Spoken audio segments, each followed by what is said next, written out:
আছি ক্যাকটাসের শেডে। ক্যাকটাসের শেড সাধারণত আপনারা জানেন যে একটা গরম উত্তপ্ত করে রাখতে হয়। তো এখানে অনেকগুলো ক্যাকটাসের ভ্যারাইটি আছে, সেটা নিয়ে কথা বলবো। তো আমরা যদি দেখি এখানে গোল্ডেন ব্যারেল, যেটা ক্যাকটাসের মধ্যে খুবই কমন একটা প্রজাতি এবং সাশ্রয়ী মূল্যে আপনার বাগান করার জন্য ক্যাকটাস যারা পছন্দ করেন, গোল্ডেন ব্যারেল হচ্ছে একেবারে প্রথম সারির দিকে থাকে, কম দামে সবথেকে অ্যাভেলেবেল পাওয়া যায় বাংলাদেশে। এটা হচ্ছে মাম্মি লারিয়া। এই ক্যাকটাসে অসাধারণ সুন্দর ফুল হয়, গাছ একটু বড় হলে খুব সুন্দর ফুল পাবেন। এটা রোদের গাছ, আপনার উত্তপ্ত জায়গায় রাখতে হবে। ইনডোরও আপনি হচ্ছে গ্রিন হাউস ইফেক্ট করে রাখতে পারবেন।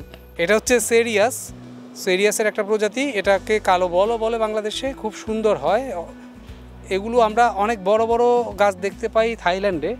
এটা হচ্ছে স্টেফেলিয়ার একটা প্রজাতি, এটাতে ফুল হয় খুব সুন্দর। এখানে আমরা স্টেফেলিয়ার আর একটা প্রজাতি দেখতে পাচ্ছি, এটাতে একটু বড় ফুল হয়, এটাও স্টেফেলিয়া।